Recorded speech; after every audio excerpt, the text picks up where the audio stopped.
Rajasthan Royals और CSK पर 2 साल के लिए बैन लगा है, 2 साल के लिए सस्पेंड कर दिया गया है। यानी कि अब 8 से 6 टीमें आईपीएल में बच जाएंगी।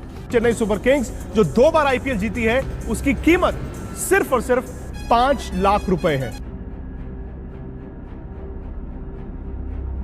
2 साल आईपीएल में बैन रहने के बाद चेन्नई सुपर किंग्स जब मैदान पर वापसी करती है तो ऐसे हालात में दिग्गजों के मन में कई सारे सवाल उठते हैं। क्या माही के सीएसके में वही दम मौजूद है जो बीते कई आईपीएल से चला आ रहा था? क्या माही के सीएसके एक बार फिर से आईपीएल की दुनिया में अपना वर्चस्व हासिल कर पाएगी? क्या चेन्नई सुपर किंग्स वही टीम बनी रहेगी जो आईपीएल के इतिहास में पहले हुआ करती थी? इन सारे सवालों के साथ चेन्नई सुपर किंग्स अपना पहला मैच खेलने के लिए मुंबई के मैदान में उतर चुकी थी। मुंबई अब आईपीएल इतिहास की सबसे कामयाब टीम बन चुकी थी और ऐसे में उसका डिफेंडिंग चैंपियन होना उसका सबसे कामयाब टीम होने का गवाही दे रहा था। सारे सवालों को साइड करके कप्तान महेंद्र सिंह धोनी 7 अप्रैल 2018 को अपने संपूर्ण तैयारी के साथ मैदान पर उतर चुके थे। आईपीएल इतिहास की 2 सर्वश्रेष्ठ कप्तान एक दूसरे के आमने सामने थे। वानखेड़े के मैदान पर वो सिक्का उछाला जाता है, वो सिक्का कप्तान महेंद्र सिंह धोनी के पक्ष में गिरा। ऐसे हालात में उस फैक्टर को देखते हुए कप्तान महेंद्र सिंह धोनी ने बड़े चालाकी के साथ पहले गेंदबाजी करने का निर्णय लिया। ऐसे हालात में ना चाहते हुए भी मुंबई के कप्तान रोहित शर्मा को पहले बल्लेबाजी करने का आमंत्रण स्वीकार करना पड़ा। दोनों टीमों की प्लेइंग 11 कुछ इस प्रकार थे। मुंबई की ओर से पारी की शुरुआत कर रहे थे खुद कप्तान रोहित शर्मा और कैरेबियन पावर एबेन लुइस। मैच शुरू हो चुका था परंतु मुंबई के बल्लेबाज चेन्नई के स्विंग होते गेंदों के सामने शुरुआती 3 ओवर में बेबस नजर आए। मैच के शुरुआती 3 ओवर खत्म हो चुके थे और मुंबई का स्कोर 12 रन पर 1 विकेट था। सीएसके के शानदार गेंदबाजी के सामने एवेन लुइस ने घुटने टेक दिए थे और इसी दबाव के चलते मुंबई के कप्तान ने एक बड़ा शॉट खेलने का प्रयास किया जिसमें कप्तान रोहित शर्मा पूरी तरह से असफल रहे। मुंबई की ओर से 2 युवा बल्लेबाज मुंबई इंडियंस की कमान संभाल रहे थे। दोनों बल्लेबाजों ने पहले मुंबई को संभालने का प्रयास किया और उन दोनों बल्लेबाजों का ये प्रयास कुछ हद तक मुंबई के हक में रहा। मुंबई अपने 6 ओवर में 39 रन बना चुकी थी और अपने दोनों ओपनर्स को खो चुकी थी, पर धीरे धीरे इन दोनों बल्लेबाजों ने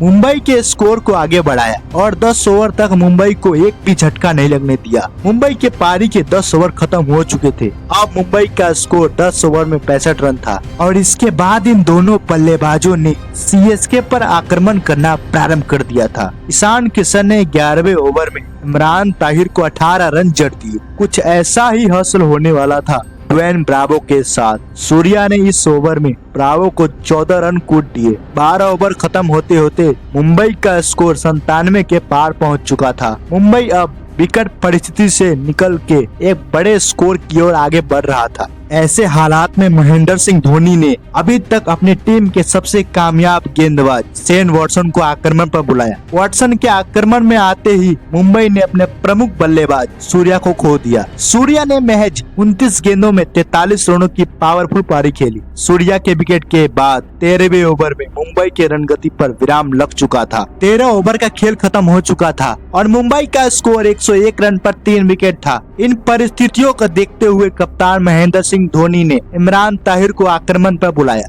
और ताहिर ने आते ही ईशान किशन को अपने जाल में फंसा लिया। महेंद्र सिंह धोनी की ये चालाकी मुंबई की उम्मीदों में पानी फेर रही थी, परंतु कप्तान रोहित शर्मा ने कप्तान महेंद्र सिंह धोनी के इस चालाकी का तोड़ निकाला और बल्लेबाजी में तैयार कारण पोलार्ड से पहले उन्होंने कुणाल पांड्या को आक्रमण पर उतार दिया। कप्तान रोहित शर्मा का ये दाव मुंबई के काम आया और पांड्या ब्रदर्स के शानदार फिनिशिंग ने मुंबई इंडियंस को एक सम्मानजनक स्कोर तक पहुंचा दिया। ये रहा मुंबई के बल्लेबाजों का स्कोर कार्ड। सूर्य कुमार यादव ने मुंबई की ओर से सर्वाधिक रन बनाए। सीएसके को ये मैच जीतने के लिए अगली 120 गेंदों में 166 रनों की जरूरत थी। ये लक्ष्य चेन्नई के लिए असंभव तो नहीं था, परंतु मुंबई की गेंदबाजों के सामने ये लक्ष्य आसान भी नहीं होने वाला था। ऐसे हालात में इस मैच का रोमांच अपने अलग ही चरम पर था। 2 साल बाद बैन झेलने के बाद चेन्नई सुपर किंग्स अपने येलो जर्सी पर मैदान में थी। चेन्नई की ओर से पारी की शुरुआत करने आते हैं शेन वॉटसन और अंबाती रायडू। इन दोनों बल्लेबाजों ने शानदार शुरुआत की, परंतु पावर प्ले खत्म होते होते चेन्नई सुपर किंग्स ने अपने 2 विकेट खो दिए थे।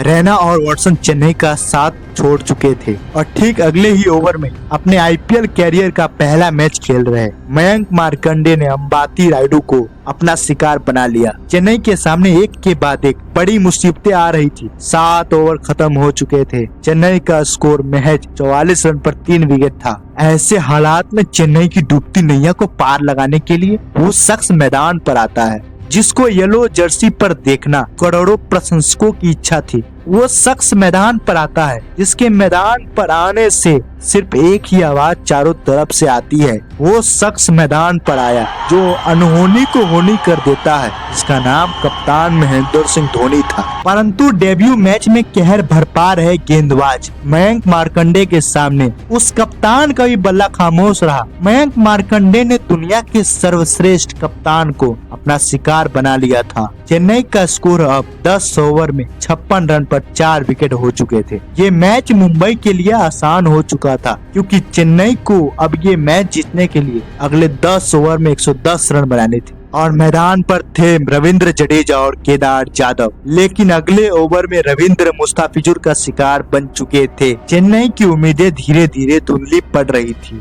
रविंद्र जडेजा के आउट होते ही चेन्नई के आधे बल्लेबाज पवेलियन में बैठे हुए थे। 13 ओवर का खेल खत्म हो चुका था और चेन्नई का स्कोर 84 रन पर 6 विकेट था। चेन्नई के लिए ये रिक्वायर रन रेट आसमान छू रहा था और चेन्नई के पास महज 4 विकेट थे। चेन्नई को इन 4 विकेटों में उतने ही रन बनाने थे और महज 7 ओवर बाकी थे। चेन्नई की निगाहें अब पूरी तरह ड्वेन ब्रावो पर थी क्योंकि यही वो इंसान था जो मुंबई के हाथों से जीत छीन सकता था। 15वें ओवर में भज्जी ने भी ड्वेन ब्रावो का साथ छोड़ दिया। एक तरफ से विकेट गिर रहे थे, दूसरी तरफ से ब्रावो अपने धुन में सवार हो चुके थे। 17 ओवर तक चेन्नई का स्कोर 119 के स्कोर तक पहुंच चुका था और चेन्नई के पास महज 2 विकेट बाकी थे। रिक्वायर रन रेट 16 के पार पहुंच चुका था। चेन्नई ये मैच हर हालात में जीतना चाहती थी और इस जीत के लिए अगली 18 गेंदों पर 47 रन बनाने थे। मैच का टर्निंग पॉइंट शुरू होता है 18वें ओवर से जब ड्वेन ब्रावो ने मिचेल मैक्लाघन को महज 6 गेंदों में